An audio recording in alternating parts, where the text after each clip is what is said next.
जय हिंद दोस्तों, मैं सुनील रोशन स्वागत करता हूं आपके अपने YouTube channel physical education arena में। दोस्तों, आज हम स्टार्ट करने वाले हैं Bihar estate, DSSB, UP L T grade और यूपी TCT। ये चारों ही वैकेंसीज़ के एग्ज़ाम आपके जल्दी होने वाले, जिसमें से यूपी एल टी ग्रेड की वैकेंसी आपकी नई आने वाली है, जल्दी आपको देखने को मिलेगी।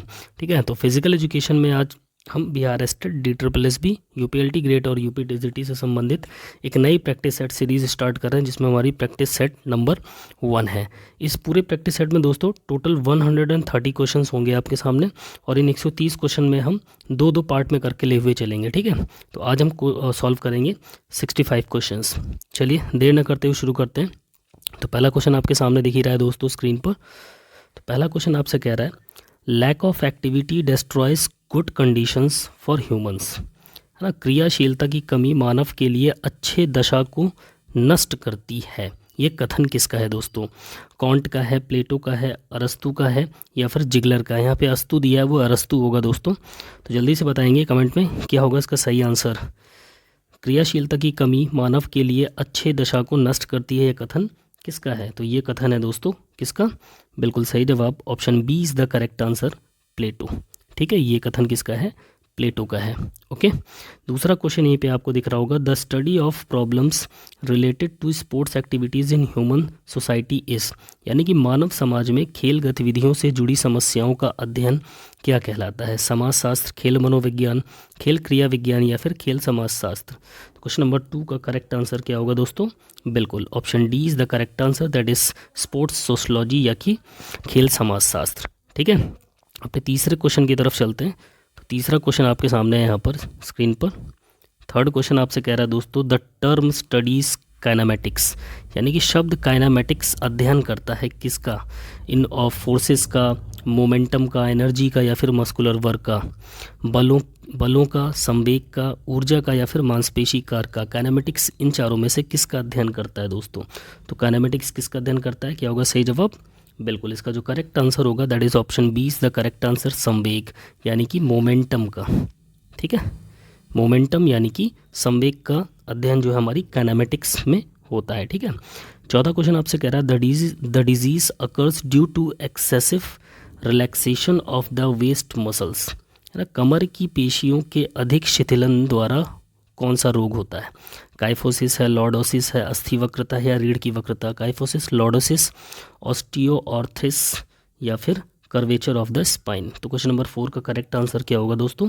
बिल्कुल सही जवाब option A is the correct answer, that is kyphosis. ठीक है, कमर की पेशियों के अधिक शिथिलन द्वारा जो रोग होता है वो काइफोसिस कहलाता है दोस्तों। चौथे का क्या होगा? Option A is the correct answer.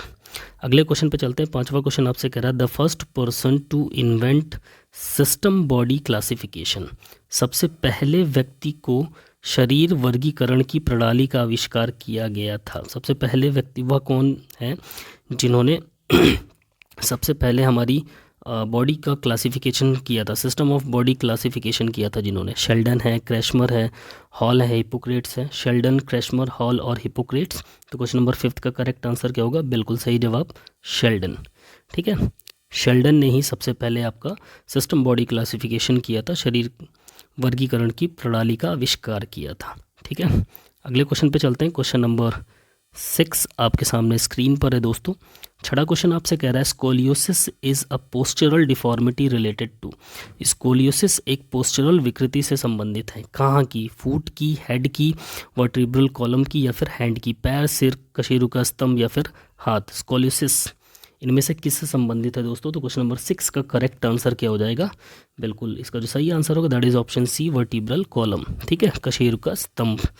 ठीक है, नेक्स्ट क्वेश्चन पे चलें। नेक्स्ट क्वेश्चन आपसे क्वेश्चन नंबर 7 कह रहा है, the muscles of the back thigh also, पिछली जांग की मांसपेशियों को भी क्या कहा जाता है? हैमस्ट्रिंग कहते हैं, ग्लूटियल कहते हैं या फिर गैस्ट्रोएनीमिया कहते हैं या फिर क्वाड्रिसेप्स कहते हैं? गैस्ट्रोनीमियस, क्वाड्रिसेप्स, ग्लूटियस या फिर हैमस्ट्रिंग? क्या होगा सही जवाब? पिछली जांग की मांसपेशियों को, बैक थाई मसल्स को क्या बोला जाता है दोस्तों? Question number 7 most important question है, क्या होगा सही आंसर? बिल्कुल ऑप्शन ए, हैमस्ट्रिंग कहलाता है दोस्तों। ठीक है, बैक थाई की जो मसल्स होती हैं वो हैमस्ट्रिंग कहलाती हैं हमारी। नेक्स्ट क्वेश्चन पे चलें। क्वेश्चन नंबर 8 आपके सामने स्क्रीन पर है। 8वां क्वेश्चन आपसे कह रहा है which of the following rules states disposing of the body as one of its major objectives, यानी कि निम्नलिखित में से कौन सा नियम बॉडीजिंग ऑफ बॉडी अपने प्रमुख उद्देश्यों के रूप में दर्शाता है। Physical culture, play, drill, physical training, है ना। तो शारीरिक सांस्कृतिक, प्ले, ड्रिल या फिर शारीरिक प्रशिक्षण। तो इसका करेक्ट आंसर क्या होगा दोस्तों, जल्दी से बताएंगे। क्वेश्चन नंबर 8 का सही जवाब क्या होगा, बिल्कुल इसका जो करेक्ट आंसर होगा that is option D, physical training. ठीक है, शारीरिक प्रशिक्षण। ओके, शारीरिक प्रशिक्षण ही वह नियम है जो बॉडीजिंग ऑफ बॉडी को अपने प्रमुख उद्देश्यों के रूप में दर्शाता है दोस्तों। ठीक है, नेक्स्ट क्वेश्चन आपसे कह रहा है the instrument of for measuring height is called. बहुत ही आसान क्वेश्चन है। ऊंचाई मापने के लिए उपकरण को किस नाम से बुलाया जाता है ना। वर्नियर, कैलिपर, डायनेमोमीटर, स्टेडियोमीटर या फिर गोनियोमीटर। तो क्या होगा इसका करेक्ट आंसर, बिल्कुल सही जवाब option C is the correct answer, that is stadiometer. ठीक है, स्टेडियोमीटर बोलते हैं हाइट मापने का जो एपरेटिस होता है। नाउ क्वेश्चन नंबर 10 आपके सामने दोस्तों, विच of the following is not a part of hydrotherapy. निम्नलिखित में से कौन सा हाइड्रोथेरेपी का हिस्सा नहीं है दोस्तों। ठीक है, wax bath, cryotherapy, Whirlpool bath या फिर कंट्रास्ट बाथ। तो हाइड्रोथेरेपी का इनमें से जो हिस्सा नहीं है उसका सही आंसर क्या होगा दोस्तों, बिल्कुल सही जवाब option A is the correct answer, that is wax bath. ठीक है, मोम स्नान जो होगा वो आपकी वैक्स हाइड्रोथेरेपी का हिस्सा नहीं होगा। हाइड्रो मीन्स वाटर होता है ना, लेकिन वैक्स तो आपकी मोम हो गई। ठीक है, चलिए नेक्स्ट क्वेश्चन पे चलते हैं, क्वेश्चन नंबर 10 की तरफ। 10वां क्वेश्चन आपके सामने है स्क्रीन पर, विच of the following is not a part of hydrotherapy. अच्छा, इसको हमने क्लियर कर लिया। ठीक है, 11वां क्वेश्चन है आपके सामने दोस्तों। 11वां क्वेश्चन कह रहा है India participated in the Olympic games for the first time. Bharat ने पहली बार ओलंपिक खेलों में भाग लिया कब, 1896, 1900 में, 1904 में या फिर 1924 में। जल्दी से बताएंगे। क्वेश्चन नंबर 11 का सही आंसर क्या होगा। देखो क्वेश्चन के अकॉर्डिंग अगर देखा जाए तो फिर ऑप्शंस पे अगर हम जाएंगे तो यहाँ पर 1900 इसका सही आंसर हो जाएगा। ठीक है, यहाँ पर क्वेश्चन में महिला शब्द को ऐड करना चाहिए था इनको। ठीक है, चलिए, India participated in the Olympic games for the first time in 1900। Olympic में महिलाओं ने 1900 में भाग लिया था। भारत ने पहली बार कब पार्टिसिपेट किया था, 1900 में। हाँ, इसमें 1900। चलिए इस क्वेश्चन को क्लियर करेंगे अभी। सर 1928 में अच्छा फर्स्ट मेडल आया था, 1928 में तो पहला गोल्ड मेडल आया था हमारा, है ना। चलिए 1900 में पार्टिसिपेट किया था भारत ने ओलंपिक में पहली बार। ठीक है, अगले क्वेश्चन पे चलते हैं दोस्तों। तो अगला क्वेश्चन आपके सामने क्वेश्चन नंबर 12 आपसे क्या कह रहा है। 12वां क्वेश्चन आपसे कह रहा है दोस्तों, oxygen depth is important. Oxygen ऋण महत्वपूर्ण है किसके लिए, प्रशिक्षण निरंतर विधि के लिए, अंतराल प्रशिक्षण के लिए, फार्टलेक के लिए, क्रॉस देश के लिए। ठीक है, यानी cross country, continuous method of training, interval training, fartlek training method या फिर क्रॉस कंट्री रनिंग जो होती है उसके लिए ऑक्सीजन डेप्थ किसके लिए इंपॉर्टेंट होती है। तो क्वेश्चन नंबर 12 का करेक्ट आंसर हो जाएगा दोस्तों, क्या हो जाएगा, option B is the correct answer, that is interval training. ठीक है, ऑक्सीजन डेप्थ आपकी अंतराल प्रशिक्षण के लिए इंपॉर्टेंट होती है। ठीक है, अगला क्वेश्चन नंबर 13 आपसे कह रहा है sociology is a tool to measure. ठीक है, समाज शास्त्र मापने के लिए एक उपकरण है, क्या मापने के लिए, सहयोग, टीम संतुष्टि, कार्य अभिविन्यास या फिर समूह के सदस्यों के बीच संबद्धता और आकर्षण। तो क्वेश्चन नंबर 13 का जो करेक्ट आंसर होगा बिल्कुल option D is the correct answer, affiliation and attraction between group members. ठीक है, समूह के सदस्यों के बीच संबद्धता और आकर्षण इसका करेक्ट आंसर हो जाएगा। नेक्स्ट क्वेश्चन आपसे कह रहा है abduction of the wrist joint is also known as. ठीक है, कलाई में संयुक्त के अपहरण को भी जाना जाता है। तो क्या होगा इसका सही answer, ulnar flexion, radial flexion या फिर प्रोफिशिएंसी या फिर सुपिनेशन। तो क्वेश्चन नंबर 14 का करेक्ट आंसर क्या हो जाएगा, option B is the correct answer, that is radial flexion. ठीक है, कलाई संयुक्त के अपहरण को किस नाम से जाना जाता है, रेडियल फ्लेक्शन के नाम से जाना जाता है। ठीक है, abduction of the wrist joint is also known as radial flexion. Okay, अगले क्वेश्चन पे चलते हैं। क्वेश्चन नंबर 15 आपके सामने है दोस्तों स्क्रीन पर। 15वां क्वेश्चन आपसे कह रहा है the residence of an object to change is state of motion is, यानी कि गति की स्थिति में बदलने के लिए किसी ऑब्जेक्ट का प्रतिरोध क्या है? वेग कहलाएगा, त्वरण कहलाएगा, जड़ता या क्षण, वेलोसिटी, एक्सेलरेशन, इनर्शिया या फिर मोमेंट। तो क्वेश्चन नंबर 15 का करेक्ट आंसर क्या होगा दोस्तों, जल्दी से बताएंगे। बिल्कुल, इसका जो करेक्ट आंसर होगा क्वेश्चन नंबर 15 का, that is option C is the correct answer, जड़ता यानी कि इनर्शिया। ठीक है, the resistance of an object to change is state of motion is called inertia. ठीक है, क्वेश्चन नंबर 16 आपसे कह रहा है the remote objective of physical education is, शारीरिक शिक्षा का दूरस्थ उद्देश्य क्या है दोस्तों? अच्छे मानव का संबंध विकास, ठीक है, न्यूरोमस्कुलर समन्वय का विकास, शारीरिक फिटनेस का विकास या फिर खेल कौशल का विकास। तो क्वेश्चन नंबर 16 का करेक्ट आंसर क्या हो जाएगा? ऑप्शन ए, अच्छे मानव संबंध का विकास शारीरिक शिक्षा का दूरस्थ उद्देश्य है, development of good human relations. ठीक है, development of good human relations in object of physical education, physical education, neuromuscular, शारीरिक fitness. Now next question number 17 आपसे कह रहा है दोस्तों, question number 17, design to measure the minimum strength of the subject the test is, विषय की न्यूनतम ताकत को मापने के लिए डिज़ाइन किया गया परीक्षण। ठीक है, किसी विषय की न्यूनतम ताकत को मापने के लिए जो परीक्षण डिज़ाइन किया गया उसका नाम क्या है दोस्तों? ठीक है, लैर्जन मैथनी परीक्षण, टटल पल्स अनुपात, फिर वेलिंगटन हावर टेस्ट या फिर क्रॉस वेबर टेस्ट या परीक्षण। तो क्वेश्चन नंबर 17 का करेक्ट आंसर क्या हो जाएगा दोस्तों? बिल्कुल, इसका जो करेक्ट आंसर होगा that is option D is the correct answer, आपका क्रॉस वेबर टेस्ट। ठीक है, क्रॉस वेबर टेस्ट कहलाएगा। अगले क्वेश्चन पे चलते हैं, क्वेश्चन नंबर 18, 18वां क्वेश्चन आपसे कह रहा है दोस्तों, the ability of a person to perform a motor task means, यानी कि एक मोटर कार्य करने के लिए एक व्यक्ति की क्षमता का अर्थ क्या होगा? मोटर शिक्षितता होगा, मोटर प्रदर्शन होगा, मोटर फिटनेस या फिर मोटर कौशल, motor literacy, motor performance, motor fitness और मोटर स्किल्स। क्वेश्चन नंबर 18 का करेक्ट आंसर क्या होगा दोस्तों, जल्दी से बताएंगे। बिल्कुल, इसका जो सही जवाब होगा that is option C is the correct answer, motor fitness कहलाएगी दोस्तों। ठीक है, एक मोटर कार्य करने के लिए एक व्यक्ति की जो क्षमता का अर्थ होता है वो होती है मोटर फिटनेस।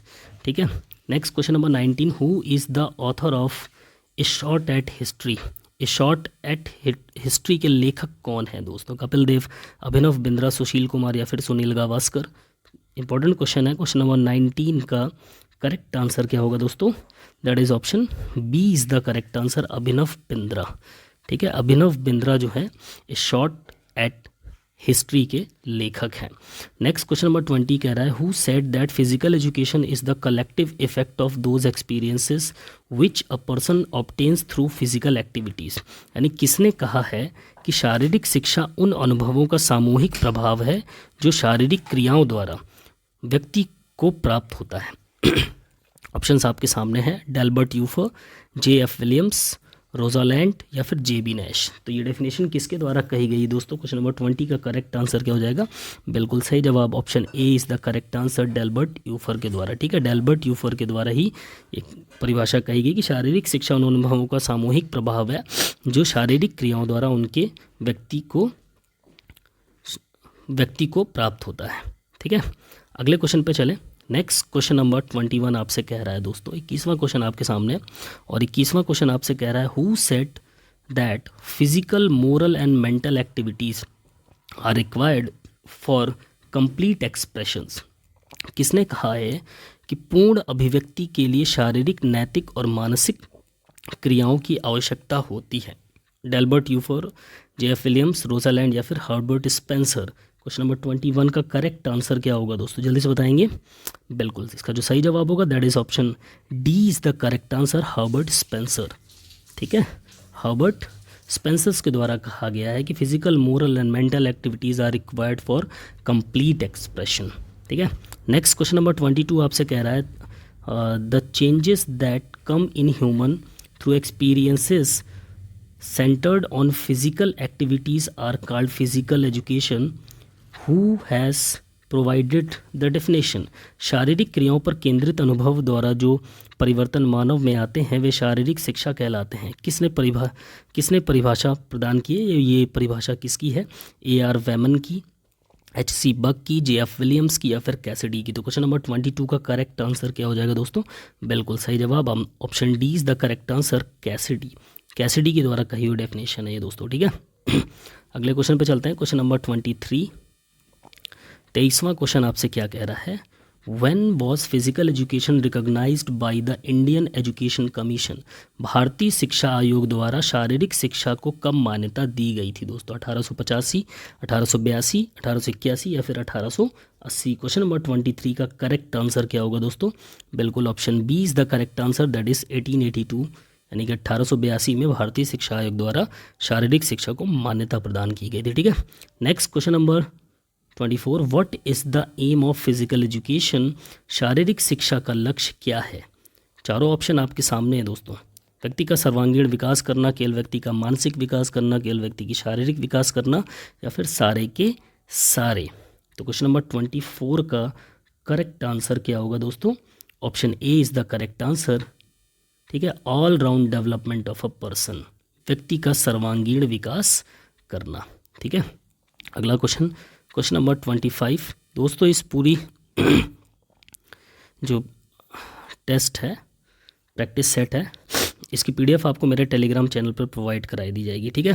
जो भी दोस्त इस चैनल पर नए हैं, इस चैनल को सब्सक्राइब करके बेल आइकन ज़रूर दबाइएगा, ताकि ऐसी इन्फॉर्मेटिव वीडियो का जो नोटिफिकेशन है ना, वो सबसे पहले आप तक पहुँचेगा, ओके। क्वेश्चन नंबर 25 आपसे कह रहा है, physical education is that a part of the larger field of education which deals with the work done by large muscles and the reactions related to it. Who gave this definition? शारीरिक शिक्षा के बड़े क्षेत्र का वह अंग है, शिक्षा के बड़े क्षेत्र का वह अंग है जो बड़ी मांसपेशियों से होने वाले कार्य तथा उससे संबंधित प्रतिक्रियाओं से संबंध रखता है।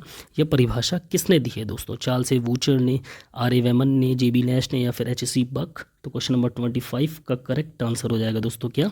जल्दी से बताएंगे। Which one is the correct answer? Question number 25 बिल्कुल option C is the correct answer, JB Nash के द्वारा दी हुई डेफिनेशन है ये, ठीक है। Next question number 26, the objective of physical education is to develop physical development, cognitive development, mental development and human relationships, whose statement is that? शारीरिक शिक्षा का उद्देश्य शारीरिक विकास, गामक विकास, मानसिक विकास एवं मानवीय संबंधी का विकास करना, यह कथन किसका है दोस्तों? चार्ल्स वूचर, JB नैश, हैंगमैन या फिर कैसिडी? तो क्वेश्चन नंबर 26 का करेक्ट आंसर क्या होगा? बिल्कुल option A is the correct answer, that is Charles Bucher, ठीक है। चार्ल्स वूचर की ये डेफिनेशन है। नेक्स्ट क्वेश्चन नंबर 27 है दोस्तों आपके सामने। 27वां क्वेश्चन आपसे क्या कह रहा है? When is the importance of physical education considered to have began in education इस? शारीरिक शिक्षा की शिक्षा में महत्व की शुरुआत कब से मानी जाती है? 17वीं शताब्दी, 18वीं शताब्दी में, 19वीं शताब्दी में, या फिर 20वीं शताब्दी में? तो क्वेश्चन नंबर 27 का करेक्ट आंसर क्या होगा दोस्तों? शारीरिक शिक्षा की शिक्षा में महत्व की शुरुआत कब से मानी जाती है? बिल्कुल सही जवाब option B is the correct answer, 18वीं शताब्दी से, 18th सेंचुरी से दोस्तों, ठीक है। 27 का ऑप्शन बी करेक्ट हो जाएगा। नेक्स्ट क्वेश्चन है, why does a runner lean to the left at a turn while running in a track? ठीक है, धावक ट्रैक में दौड़ते समय मोड़ पर बाईं ओर क्यों झुकता है? ये एक इम्पॉर्टेंट क्वेश्चन है दोस्तों। जो रनर होता है ट्रैक पर दौड़ते हुए बाईं ओर क्यों झुकता है? Due to centrifugal force, centripetal force, due to gravity, due to balance and force, और ड्यू टू सेंट्रीफ्यूगल फोर्स। तो आंसर क्या होगा दोस्तों? अभिकेंद्रीय बल के कारण, गुरुत्वाकर्षण बल के कारण, या फिर संतुलन एवं बल के कारण, या फिर अपकेंद्रीय बल के कारण। तो क्वेश्चन नंबर 28 का करेक्ट आंसर क्या होगा, जल्दी से बताएंगे। बिल्कुल सही जवाब, ड्यू टू सेंट्रीपिटल फोर्स। ठीक है, अभिकेंद्रीय बल के कारण ही क्या होता है, एक धावक जो होता है वो ट्रैक पे बाईं ओर झुकता है दोस्तों। ठीक है, अगले क्वेश्चन पे चले। क्वेश्चन नंबर 29, 29वां क्वेश्चन आपसे कह रहा है, क्वेश्चन नंबर 29 आपसे कह रहा है दोस्तों, the most important task to popularize physical education is. ठीक है, शारीरिक शिक्षा को लोकप्रिय बनाने हेतु सबसे आवश्यक कार्य है समाज की जागरूकता, निःशुल्क शिक्षा, विस्तृत प्रचार, या फिर पर्याप्त छात्रवृत्ति। तो इसका करेक्ट आंसर क्या होगा दोस्तों क्वेश्चन नंबर 29 का? बिल्कुल सही जवाब option A is the correct answer, समाज की जागरूकता। ठीक है, अवेयरनेस ऑफ सोसाइटी इसका करेक्ट आंसर हो जाएगा। अगला क्वेश्चन कह रहा है what should be considered while selecting physical education activities, है ना। शारीरिक शिक्षा के क्रियाकलापों के चयन करते समय किस बात का ध्यान रखना आवश्यक है? बच्चों की जाति एवं धर्म, बच्चों की लंबाई एवं वजन, बच्चों का ग्रामीण एवं शहरी परिवेश, या फिर बच्चों की शारीरिक दक्षता एवं आवश्यकता। तो क्वेश्चन नंबर 30 का करेक्ट आंसर क्या हो जाएगा दोस्तों? जल्दी से बताएंगे। बिल्कुल option D is the correct answer, physical efficiency and needs of children, बच्चों की शारीरिक दक्षता एवं आवश्यकता। ठीक है, अगला क्वेश्चन है क्वेश्चन नंबर 31 आपके सामने। 31वां क्वेश्चन आपसे कह रहा है दोस्तों which age is determined by looking at puberty. ठीक है, किस उम्र का निर्धारण प्यूबर्टी यानी यौवन देखकर होता है? वह कौन सी उम्र है जिसका प्यूबर्टी यानी कि यौवन देखकर निर्धारण होता है? Mental age, physiological age, chronological age, या फिर एनाटॉमिकल एज। तो क्वेश्चन नंबर 31 का करेक्ट आंसर क्या हो जाएगा दोस्तों? बिल्कुल option B is the correct answer, that is physiological age. ठीक है, फिजियोलॉजिकल आयु या फिजियोलॉजिकल एज इसको कहेंगे।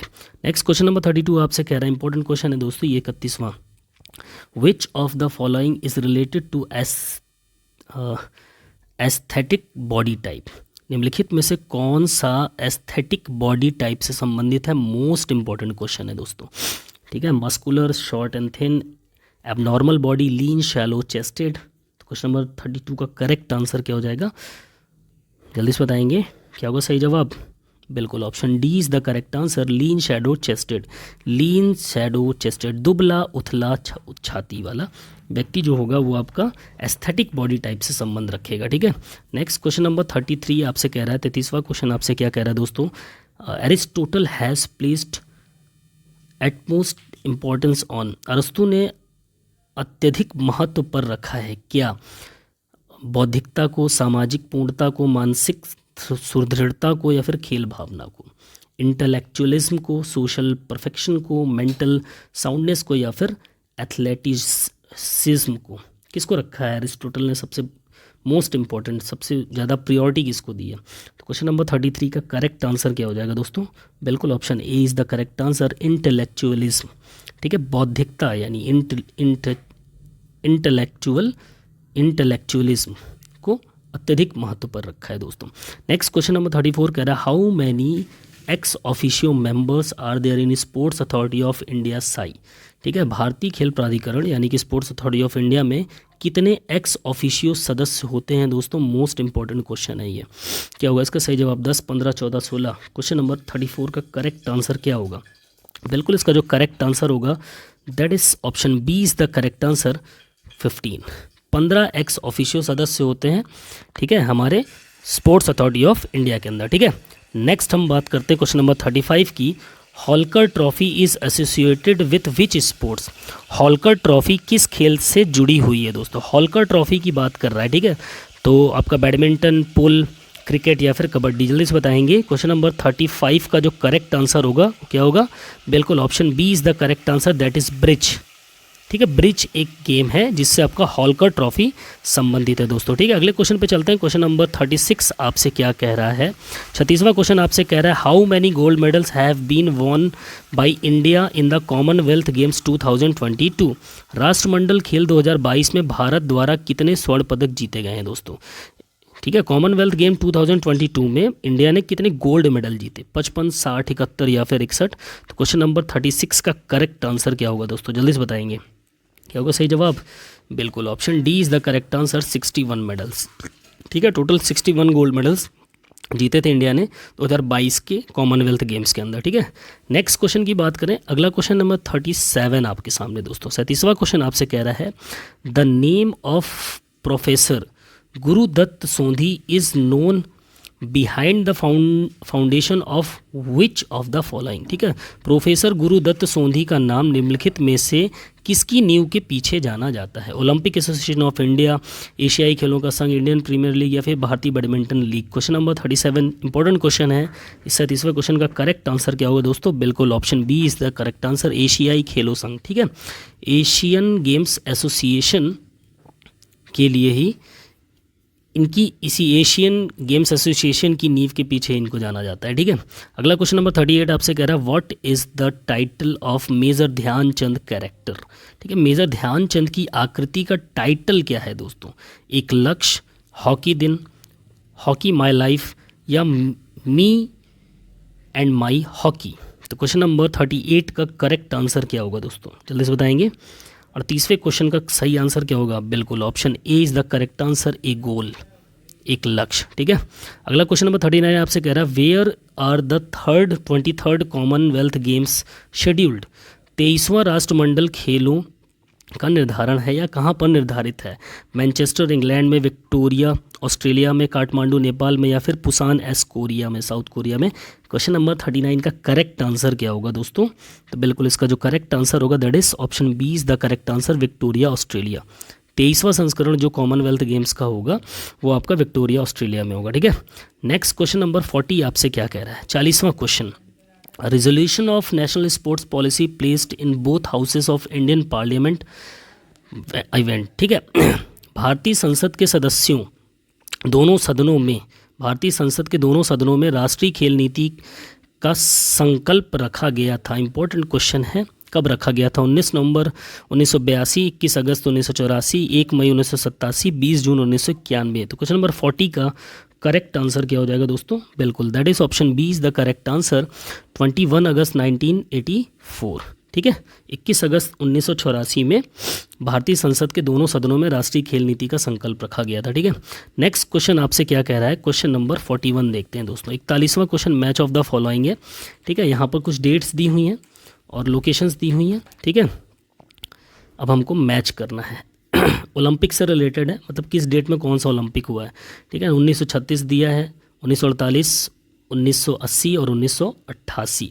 London Olympic, Berlin Olympic, Seoul या फिर मॉस्को, लॉस एंजल्स। तो पहला देखते हैं 1936। तो इसका जो करेक्ट आंसर होगा ना दोस्तों क्वेश्चन नंबर 41 का, तो वो होगा आपका ऑप्शन डी। यहाँ पर पहले आप देख लो। ठीक है, ऑप्शन डी यहाँ पर आपका सही होगा। तो पहले का हो जाएगा आपका दूसरा वाला। 1936 में आपका कौन सा ओलंपिक हुआ था? बर्लिन ओलंपिक हुआ था दोस्तों। ठीक है, फिर वहीं बात करें हम 1948 की, तो 1948 में आपका लंदन ओलंपिक हुआ था। ओके, फिर वहीं हम बात करें 1980, तो 1980 में आपका हुआ था लॉस एंजल्स का ओलंपिक, और 1988 में जो आपका हुआ था दोस्तों वो होता सियोल ओलंपिक हुआ था। ठीक है, इस तरीके से आपका ये मैच हो जाएगा। ठीक है, इस टाइप के क्वेश्चन भी आपको देखने को मिल सकते हैं पेपर में। अगले क्वेश्चन की बात करें, अगला क्वेश्चन नंबर 42 आपसे कह रहा है दोस्तों। 42वां क्वेश्चन आपसे क्या कह रहा है? Who was the first Indian women to participate in the Olympic Games. ठीक है, ओलंपिक खेलों में भाग लेने वाली प्रथम भारतीय महिला कौन थी? मेरी लीला राव, या फिर पीटी उषा, सानिया मिर्जा, या फिर Saina Nehwal. Question number 42 most important question. 42वां क्वेश्चन का सही आंसर क्या होगा? बिल्कुल option A is the correct answer, Mary Leela Rao.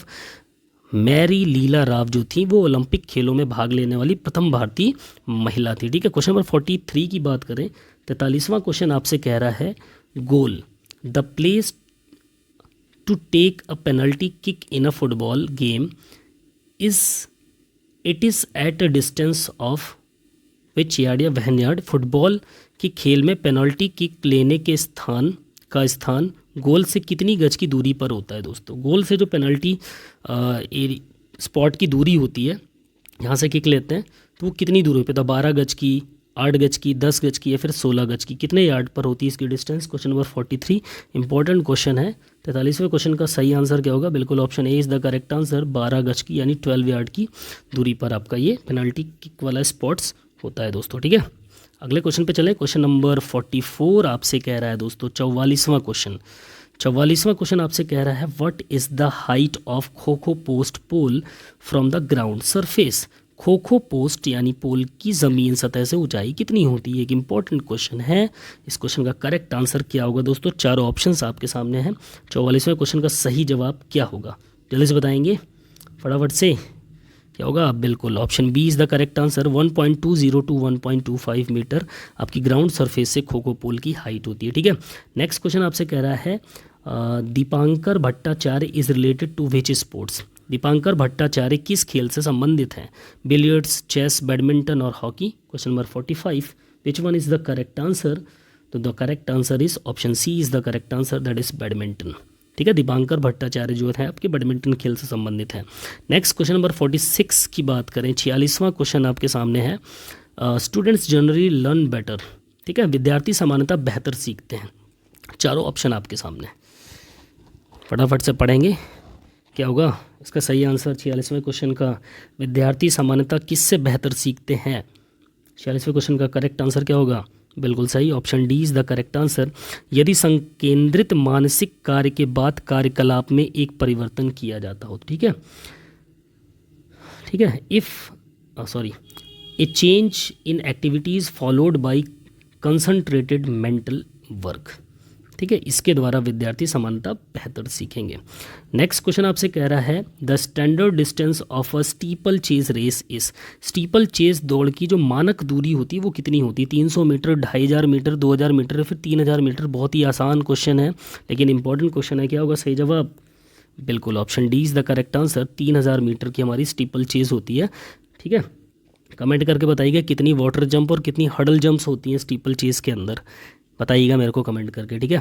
Next question number 48 आपसे कह रहा है, in which year for the first winter Olympic games started, ठीक है, प्रथम शीतकालीन ओलंपिक खेल किस वर्ष प्रारंभ किए गए थे। ध्यान से देखिएगा, फर्स्ट विंटर ओलंपिक गेम्स की बात कर रहा है, समर ओलंपिक की नहीं, ठीक है। 1922, 1924, 1928 या फिर 1948। क्वेश्चन नंबर 48 का करेक्ट आंसर क्या होगा दोस्तों, बिल्कुल सही जवाब, option D is the correct answer, that is 1948। 1948 में आपके first winter Olympic games start किए गए थे दोस्तों, ठीक है। क्वेश्चन नंबर, अगले क्वेश्चन पे चलते, क्वेश्चन नंबर 49, 49वां क्वेश्चन आपसे कह रहा है, what is the meaning of the Olympic motto 40S।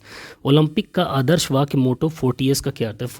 होता ना आपका CTS, RTS, 40S तीन होते हैं, उनमें से 40S का मतलब पूछा है, इसका मतलब क्या होता है, Hercules periodic birding, okay, higher more powerful, Hercules को, पीरियडिक बर्दिन को, उच्चतर को या फिर अधिक बलवान को।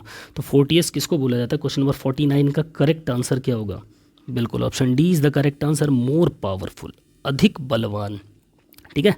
अगला क्वेश्चन नंबर 50 आपसे कह रहा है, the resident of which country composed the Olympic song. Olympic गीत की रचना किस देश के निवासी ने की थी, ठीक है, स्पेन, ग्रीस, फ्रांस या फिर रोम।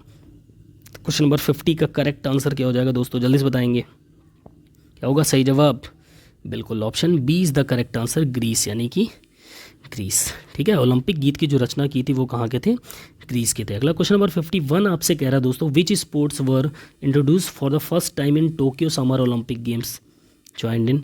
टोक्यो की ग्रीष्मकालीन ओलंपिक खेलों में कौन से खेल को पहली बार शामिल किया गया था दोस्तों। रग्बी सेवन्स एंड डाइविंग, ठीक है, surfing and baseball, golf, rugby sevens, golf and wrestling, किसको शामिल किया गया। क्वेश्चन नंबर 51 का करेक्ट आंसर क्या होगा दोस्तों, बिल्कुल सर्फिंग एंड बेसबॉल को शामिल किया गया था, ठीक है। अगला क्वेश्चन नंबर 52 आपसे कह रहा है दोस्तों, 52वां क्वेश्चन आपसे कह रहा है, in which Olympic games was dope testing introduced for the first time. Important question है, किस ओलंपिक खेलों में पहली बार डोप परीक्षण की शुरुआत हुई थी। 1976 मॉन्ट्रियल ओलंपिक में, 1980 मॉस्को ओलंपिक में, 1972 म्यूनिख या फिर 1968 मैक्सिको। तो क्वेश्चन नंबर 52 का करेक्ट आंसर क्या होना चाहिए दोस्तों, जल्दी से बताएंगे, बिल्कुल सही जवाब, 1968 के मैक्सिको ओलंपिक में डोप टेस्ट की पहली बार शुरुआत हुई थी दोस्तों। Top 3 finishers at the 2022 Tokyo Olympic games arrange the countries in the correct order, ठीक है। 2022 टोक्यो ओलंपिक खेलों में प्रथम 3 स्थान पर आने वाले देशों को सही क्रम में व्यवस्थित करना है। अब आपको ऑप्शंस आपके सामने देशों के नाम दिख रहे हैं, तो इनको सही क्रम में व्यवस्थित कीजिए। टॉप 3 कंट्रीज़ के नाम सेलेक्ट करने, ऊपर से जो टॉप 3 कंट्रीज़ आई थी। तो 53वें क्वेश्चन का क्या होगा सही जवाब दोस्तों, जल्दी से बताएंगे क्या होगा सही आंसर। बिल्कुल इसका जो करेक्ट आंसर होगा that is America, China and Russia. Number 1 पे अमेरिका था, फिर दूसरे पे चाइना, तीसरे पे रशिया, ठीक है। Option D is the correct answer. 2022 का जो टोक्यो ओलंपिक हुआ तो उसमें फर्स्ट प्लेस अमेरिका की थी, सेकंड चाइना की, थर्ड रशिया की, ठीक है। तो दोस्तों ये थी हमारी आज की आपका प्रैक्टिस सेट का पार्ट 1, ठीक है। अभी पार्ट 2 में आपके काफ़ी क्वेश्चन बचे हुए हैं यहाँ पर, ठीक है। इनको हम नेक्स्ट क्लास में कल की डेट में कवर करेंगे, ठीक है। और वो भी क्वेश्चंस बहुत ही ज़्यादा इंपॉर्टेंट और बहुत अच्छे क्वेश्चन होने वाले हैं। जितना भी आज मैंने बताया इसकी PDF आपको मेरे टेलीग्राम चैनल पर अवेलेबल मिल जाएगी। ठीक है, आई होप आपको ये वीडियो पसंद आई होगी। वीडियो पसंद आई तो वीडियो को एक लाइक कमेंट ज़रूर करिएगा। साथ ही जो भी दोस्त मेरे चैनल पर नए प्लीज़ चैनल को सब्सक्राइब करके बेल आइकन ज़रूर दबाइएगा, क्योंकि आज से क्लासेस स्टार्ट हुई तो अब रेगुलर बेस पे आपकी क्लासेस चलेंगी। ठीक है, आज तो पहली क्लास थी, इस वजह से मिक्स क्वेश्चन मैंने रखा है, बट आपकी टॉपिक वाइज क्लासेस भी चलने वाली हैं। कल से ही हो सकता है चालू हो जाए या परसों से। ठीक है, बाकी ये प्रैक्टिस सेट बीच बीच में जो मैंने बनाए हैं ये आते रहेंगे आपके सामने। ठीक है, बाकी टॉपिक वाइज क्लासेस चलेंगी। चलिए मिलते हैं नेक्स्ट वीडियो में, तब तक के लिए बाय बाय, टेक केयर, जय हिंद, वंदे मातरम, फिजिकल एजुकेशन जिंदाबाद।